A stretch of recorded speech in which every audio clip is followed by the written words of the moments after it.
আগামী মাসের শুরু থেকেই বঙ্গোপসাগরে তৈরি হচ্ছে ঘূর্ণাবর্ত, যার প্রভাবে বজ্রবিদ্যুৎ সহ বৃষ্টির সম্ভাবনা তৈরি হবে উত্তর সহ দক্ষিণবঙ্গের একাধিক জেলায়। বেশ কয়েকটি জেলায় ভারী বৃষ্টির সম্ভাবনার কথাও জানিয়েছে আলিপুর আবহাওয়া দপ্তর।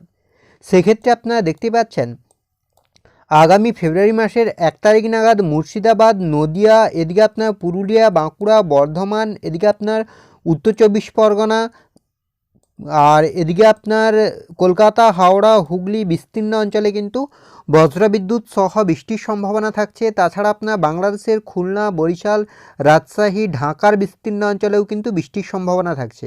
আর এই বৃষ্টি মূলত যেটা শুরু হচ্ছে, এই যে ঘূর্ণাবর্ত তৈরি হচ্ছে বঙ্গোপসাগরে, এই ঘূর্ণাবর্তের প্রভাবেই কিন্তু বৃষ্টির পরিস্থিতি তৈরি হচ্ছে।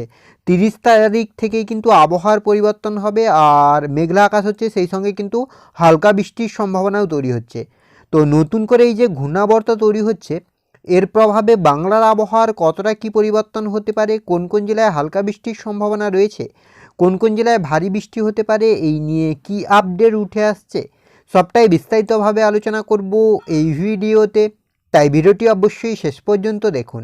সেক্ষেত্রে আপনারা দেখতে পাচ্ছেন মেঘলা আকাশের ক্ষেত্রে এদিকে কলকাতা, হাওড়া, হুগলি, দীঘা, কন্টাই, ঝাড়গ্রাম, বর্ধমান, আরামবাগ, চন্দননগর সর্বত্রই কিন্তু গভীরভাবে মেঘলা থাকছে আকাশ। এছাড়া আপনার কাটোয়া অর্থাৎ মুর্শিদাবাদের এই অংশেও কিন্তু আকাশ মেঘলা থাকছে, বাংলাদেশের ক্ষেত্রেও আকাশ মেঘলা থাকছে। অর্থাৎ বর্তমানে আবহাওয়ার তেমন কোনো পরিবর্তন না হলেও আগামী কয়েকদিনের মধ্যেই কিন্তু আবারও বৃষ্টির পরিস্থিতি তৈরি হবে, যা ইতিমধ্যেই কিন্তু আলিপুর আবহাওয়া দপ্তর সতর্ক করেছে। তো সেক্ষেত্রে সবটাই বিস্তারিতভাবে আলোচনা করব। আর এই মুহূর্তে আপনি কোন জেলা থেকে ভিডিওটি দেখছেন এবং আপনার অঞ্চলের বর্তমান আবহাওয়ার পরিস্থিতি কী রয়েছে তাও বিস্তারিতভাবে কমেন্ট করে জানান। ফলে আপনার জেলা থেকে যখনই কোনো লেটেস্ট আপডেট আসবে সবার আগে তুলে ধরবো আমরা। সেক্ষেত্রে সবার প্রথমে যদি আমরা স্যাটেলাইট চিত্রের মাধ্যমে দেখার চেষ্টা করি যে ঠিক এই মুহূর্তে বাংলার আবহাওয়ার পরিস্থিতি কী রয়েছে, কোথায় কতটা পরিবর্তন, তো সেক্ষেত্রে আপনারা দেখতেই পাচ্ছেন এদিকে কলকাতা, হাওড়া, হুগলি, দীঘা, কন্টাই, হলদিয়া সর্বত্রই মোটামুটি আকাশ পরিষ্কার থাকছে। পুরুলিয়া, বাঁকুড়া, দুর্গাপুর, বর্ধমান, কাটোয়া এগুলোর ক্ষেত্রেও মোটামুটি সেভাবে মেঘ নেই, বিক্ষিপ্তভাবে মেঘলা আছে, তবে বড় কোনো পরিবর্তন নেই। মালদা, 2 দিনাজপুরের ক্ষেত্রেও আকাশ মোটামুটি পরিষ্কার থাকছে। এদিকে হিমালয়ের পাদদেশ সংলগ্ন 5 জেলা দার্জিলিং, কালিম্পং, আলিপুরদুয়ার, কোচবিহার সর্বত্রই মোটামুটি আকাশ পরিষ্কার। এদিকে আপনার বাংলাদেশের রাংপুর, রাজশাহী, ময়মনসিংহ, সিলেট, ঢাকা, খুলনা, বরিশাল, চট্টগ্রাম, ত্রিপুরার ক্ষেত্রেও মোটামুটি আকাশ পরিষ্কার থাকছে। তবে আপনার এই দিকে বিহার থেকে হয়ে এই আপনার এদিকে আপনার দিল্লি হয়ে অযোধ্যার এই অংশ হয়ে আপনার এদিকে আপনার রয়েছে বিহার হয়ে আপনার বাংলার দিকে বেশ খানিকটা মেঘ ঢুকছে, যার প্রভাবে কিন্তু আগামী কয়েকদিনে পরিবর্তন ঘটতে পারে। তো এবার যদি আমরা আলিপুর আবহাওয়া দপ্তরের অফিসিয়াল আপডেটের দিকে লক্ষ্য করি যে অফিসিয়ালি কী আপডেট দিচ্ছে, কেননা ইতিমধ্যে বৃষ্টির আপডেট দিয়েছে আলিপুর আবহাওয়া দপ্তর, তারপরেই আমরা মেঘলা আকাশ এবং তাপমাত্রার দিকে লক্ষ্য করব। সেক্ষেত্রে আলিপুর আবহাওয়া দপ্তরে আজকের আপডেট মানে 28 তারিখের আপডেট যেটা বলছে যে আজ থেকে আগামীকাল সকালের মধ্যে ঘন কুয়াশা থাকবে, মানে আজ রাতে যেটা হচ্ছে ঘন কুয়াশা থাকবে, তবে বৃষ্টি নেই। আগামীকাল অর্থাৎ 19 থেকে 30 তারিখের সকালের মধ্যে উত্তরবঙ্গে কিন্তু সেভাবে বৃষ্টি নেই, কুয়াশার সম্ভাবনা রয়েছে। দক্ষিণবঙ্গের ক্ষেত্রেও কুয়াশা থাকবে, বৃষ্টি নেই। 30 থেকে 31 সকালের মধ্যে যেটা বৃষ্টি হচ্ছে দার্জিলিংয়ে বৃষ্টি হচ্ছে, আর সেই সঙ্গে কুয়াশা থাকবে। দক্ষিণবঙ্গের ক্ষেত্রে আপনার পূর্ব পশ্চিম বর্ধমান, বীরভূম, মুর্শিদাবাদ, নদিয়াতে কিন্তু বজ্রবিদ্যুৎ সহ বৃষ্টির সম্ভাবনা রয়েছে। মানে আপনার 30 থেকে 31 সকালের মধ্যে কিন্তু আপনার নদিয়া, পূর্ব পশ্চিম বর্ধমান আর মুর্শিদাবাদে, বীরভূমে বৃষ্টির সম্ভাবনা রয়েছে। 31 থেকে 1 তারিখের সকালের মধ্যে এই বৃষ্টি বাড়বে। দার্জিলিং, কালিম্পংয়ে বৃষ্টি থাকছে, সেই সঙ্গে কুয়াশা থাকছে উত্তরবঙ্গে। দক্ষিণবঙ্গের ক্ষেত্রে আপনার থাকছে নদিয়া, উত্তর দক্ষিণ 24 পরগনা, আর এদিকে আপনার হাওড়া, হুগলি, কলকাতা আর আপনার রয়েছে মিদনাপুরের কিছু অংশে কিন্তু বজ্রবিদ্যুৎ সহ বৃষ্টির সম্ভাবনা রয়েছে। অন্যদিকে 1 থেকে 2 তারিখের মধ্যে দার্জিলিং, কালিম্পংয়ে বৃষ্টি, তবে দক্ষিণবঙ্গের ক্ষেত্রে সেভাবে বৃষ্টি নেই। এবার যদি আমরা একটু ওয়ার্নিংয়ের দিকে লক্ষ্য করি, তো ওয়ার্নিংয়ের ক্ষেত্রে আপাতত সেভাবে কোনো ওয়ার্নিং নেই, তবে আপনার কুয়াশার একটা সতর্কতা রয়েছে উত্তরবঙ্গের ক্ষেত্রে। তো এবার যদি আমরা উইন্ডির আপডেটের দিকে লক্ষ্য করি যে উইন্ডি কী বলছে তাপমাত্রা, বৃষ্টি এবং মেঘলা আকাশ নিয়ে, তো সেক্ষেত্রে যদি আমরা মেঘলা আকাশের দিকে লক্ষ্য করি যে কোথায় কতটা মেঘলা হচ্ছে আকাশ, কী পরিস্থিতি তৈরি হচ্ছে, তো আজ রাতের দিকে যদি আমরা লক্ষ্য করি 9টা 10টা নাগাদ সেক্ষেত্রে আপনার দক্ষিণবঙ্গের মোটামুটি আকাশ পরিষ্কার থাকছে, কোথাও কিন্তু সেভাবে মেঘ নেই। এদিকে আপনার হিমালয়ের পাদদেশ সংলগ্ন 5 জেলা বলুন, এদিকে আপনার মালদা 2 দিনাজপুর বলুন, সর্বত্র মোটামুটি আকাশ আংশিক মেঘলা থাকছে। কলকাতা সহ দক্ষিণবঙ্গের ক্ষেত্রেও আংশিক মেঘলা থাকছে। এদিকে আপনার রাংপুর, ময়মনসিংহ, সিলেট সর্বত্রই কিন্তু আংশিক মেঘলা থাকছে। রাজশাহী, ঢাকা, খুলনা, বরিশাল সর্বত্রই কিন্তু একই পরিস্থিতি। সোমবার আপনার 29 তারিখ, সেক্ষেত্রেও আপনার আংশিক মেঘলা থাকছে আকাশ, আপাতত বড় কোনো পরিবর্তন নেই। এদিকে আপনার কলকাতা, গাঙ্গেয় বঙ্গের জেলাগুলিতেও কিন্তু আংশিক মেঘলা আকাশ থাকছে 5টা 6টা নাগাদ, সেক্ষেত্রেও আপনার আপাতত বড় কোনো পরিবর্তন নেই। মঙ্গলবার আপনার হচ্ছে 30 তারিখ, সেক্ষেত্রেও আপনার বিক্ষিপ্তভাবে মেঘলা হচ্ছে সকাল থেকেই। খড়গপুর, দীঘা, কন্টাই, হলদিয়া, কলকাতা, চন্দননগর, আরামবাগ সর্বত্রই কিন্তু মেঘলা হচ্ছে। দুপুরের দিকে কিন্তু ধীরে ধীরে এই মেঘ আরও বাড়ছে। বুধবার আপনার 31 তারিখ, সেক্ষেত্রে কিন্তু সকাল থেকেই গভীরভাবে মেঘলা হয়ে যাচ্ছে আকাশ। এদিকে আপনার দীঘা, কন্টাই, হলদিয়া, কলকাতা, চন্দননগর, আরামবাগ, বর্ধমান সর্বত্রই কিন্তু গভীরভাবে মেঘলা হচ্ছে। মুর্শিদাবাদের বিস্তীর্ণ অঞ্চলেও গভীরভাবে মেঘলা হচ্ছে। মালদা 2 দিনাজপুর, হিমালয়ের পাদদেশ সংলগ্ন 5 জেলা, এদিকে আপনার বাংলাদেশের ক্ষেত্রেও কিন্তু আকাশ গভীরভাবে মেঘলা হচ্ছে। আর ত্রিপুরার ক্ষেত্রেও একই পরিস্থিতি।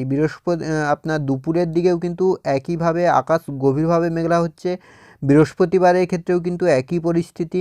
1 তারিখ কিন্তু একেবারেই মেঘে ঢাকা থাকছে দক্ষিণবঙ্গের আকাশ, বিশেষ করে আপনার পশ্চিমের পুরুলিয়া, বাঁকুড়া, বীরভূম, মুর্শিদাবাদ আর এদিকে আপনার কাটোয়া, বর্ধমান, আরামবাগ এগুলোতে কিন্তু আরও গভীর হচ্ছে মেঘলা আকাশ। শুক্রবার আপনার হচ্ছে 2 তারিখ, সেক্ষেত্রেও কিন্তু একইভাবে আপনার গভীরভাবে মেঘলা থাকছে আকাশ। দেখতেই পাচ্ছেন একেবারে কালো মেঘের আনাগোনা শুরু হয়েছে আপনার উত্তরবঙ্গ, দক্ষিণবঙ্গ, বাংলাদেশ সর্বত্রই। শনিবার, রবিবার আর সোমবারের দিকে আকাশ পরিষ্কার হচ্ছে, তবে বাংলাদেশের ক্ষেত্রে মেঘলা থাকবে আকাশ। এবার যদি আমরা একটু বৃষ্টির দিকে লক্ষ্য করি যে বৃষ্টির কতটা কী সম্ভাবনা তৈরি হচ্ছে, কী পরিস্থিতি তৈরি হচ্ছে, তো বৃষ্টির ক্ষেত্রেও একটা বড় পরিবর্তন লক্ষ্য করা যাবে। বাংলায় বৃষ্টির সম্ভাবনা বাড়বে। তো নতুন করে এই যে ঘূর্ণাবর্তে তৈরি হচ্ছে, তো আজ রাতে আপাতত সেভাবে বৃষ্টি নেই উত্তরবঙ্গ, দক্ষিণবঙ্গ, বাংলাদেশ, ত্রিপুরা। আগামীকালকের ক্ষেত্রেও আপনার সেভাবে আপাতত বৃষ্টির কোনো সম্ভাবনা নেই। 30 তারিখ আপনার মঙ্গলবার, সেক্ষেত্রেও আপনার সকালের দিকে মোটামুটি আকাশ পরিষ্কার, সেভাবে বৃষ্টি নেই। তবে দার্জিলিং এবং কালিম্পংয়ের কিছু কিছু অংশে বিক্ষিপ্তভাবে হালকা বৃষ্টির সম্ভাবনা তৈরি হচ্ছে। দক্ষিণবঙ্গের দিকে 30 তারিখ যেটা বৃষ্টি হচ্ছে আপনার মুর্শিদাবাদ, মালদা, বর্ধমান, বীরভূম, আলিপুর আবহাওয়া দপ্তরের মতোই এই আপডেটটি কিন্তু উঠে আসছে। তবে আপনার এদিকে পুরুলিয়া, বাঁকুড়ারও কিছু কিছু অংশে বিক্ষিপ্তভাবে হালকা বৃষ্টি হতে পারে। 31 তারিখ বুধবার, সেক্ষেত্রে কিন্তু বৃষ্টির তীব্রতা আরও বাড়বে। এদিকে আপনার চন্দননগর, কলকাতা, হাওড়া, হুগলি, এছাড়া আপনার বাংলাদেশের খুলনা, বরিশাল, ঢাকার বিস্তীর্ণ অঞ্চল, এছাড়া আপনার উত্তরবঙ্গের বিস্তীর্ণ অঞ্চলেও কিন্তু বিক্ষিপ্তভাবে হালকা বৃষ্টির সম্ভাবনা তৈরি হচ্ছে। বিকেলের দিকে কিন্তু এই বৃষ্টি আরও বাড়ছে। শুক্রবার 1 তারিখের দিকে কিন্তু বজ্রবিদ্যুৎ সহ ভারী থেকে অতি ভারী বৃষ্টি হতে পারে কাটোয়া, বর্ধমান, এদিকে চন্দননগর, আরামবাগ, দুর্গাপুর, বাঁকুড়া এগুলোতে কিন্তু বজ্রবিদ্যুৎ সহ ভারী বৃষ্টির সম্ভাবনা তৈরি হচ্ছে। এছাড়া কলকাতা, হাওড়া, হুগলি, দীঘা, কন্টাই, হলদিয়া এগুলোতেও কিন্তু বিক্ষিপ্তভাবে বৃষ্টির সম্ভাবনা তৈরি হচ্ছে। বৃহস্পতিবার 1 তারিখের দিকে এই বৃষ্টির তীব্রতা আরও বাড়বে।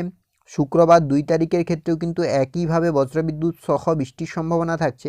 শনিবার 3 তারিখের ক্ষেত্রেও কিন্তু বজ্রবিদ্যুৎ সহ বৃষ্টির সম্ভাবনা থাকছে। 4 তারিখ আপনার হচ্ছে রবিবার, সেক্ষেত্রে আর সেভাবে বৃষ্টি নেই। 5 তারিখ, 6 তারিখ অর্থাৎ বৃষ্টির ক্ষেত্রে যেটা লক্ষ্য করা যাচ্ছে আপনার 30 থেকে 3 তারিখ পর্যন্ত কিন্তু বজ্রবিদ্যুৎ সহ বৃষ্টির সম্ভাবনা তৈরি হচ্ছে উত্তর সহ দক্ষিণবঙ্গের একাধিক জেলায়।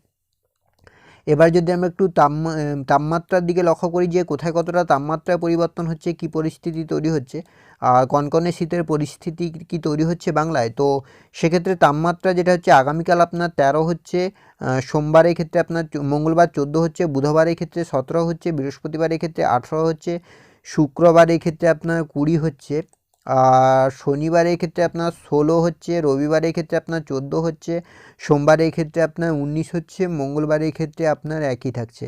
অর্থাৎ তাপমাত্রায় কিন্তু আপাতত বড় কোনো পরিবর্তন নেই। আগামী 3-4 দিন কিন্তু একই ধরনের থাকবে, তবে তারপরে কিছুটা বেড়ে যাওয়ার সম্ভাবনা রয়েছে যেহেতু মেঘলা হচ্ছে আর বৃষ্টি হচ্ছে। আর এদিকে আপনার পশ্চিমের পুরুলিয়া, বাঁকুড়া, বীরভূম, মুর্শিদাবাদ এগুলোর ক্ষেত্রেও আপাতত একই পরিস্থিতি। বাঁকুড়ার দিকে যদি আমরা লক্ষ্য করি আগামীকাল আপনার থাকবে 10, মঙ্গলবার এক্ষেত্রে আপনার 13 থাকছে, বুধবার এক্ষেত্রে আপনার 15 হচ্ছে, বৃহস্পতিবার এক্ষেত্রে আপনার 17 হচ্ছে, শুক্রবারের ক্ষেত্রে আপনার 18 হচ্ছে, শনিবারের ক্ষেত্রেও প্রায় একই। অর্থাৎ আগামী কয়েকদিনে কিন্তু তাপমাত্রার বড় কোনো পরিবর্তন নেই। অন্যদিকে আপনার মালদা 2 দিনাজপুরের ক্ষেত্রেও কিন্তু একই পরিস্থিতি। অর্থাৎ আপাতত বড় কোনো পরিবর্তন নেই, এমনই থাকতে চলেছে তাপমাত্রার পরিস্থিতি। তো এই ছিল এই মুহূর্তের আবহাওয়ার আপডেট। পরবর্তী আপডেট পাওয়ার জন্য অবশ্যই আমাদের চ্যানেলটিকে সাবস্ক্রাইব করে আমাদের সঙ্গে থাকুন।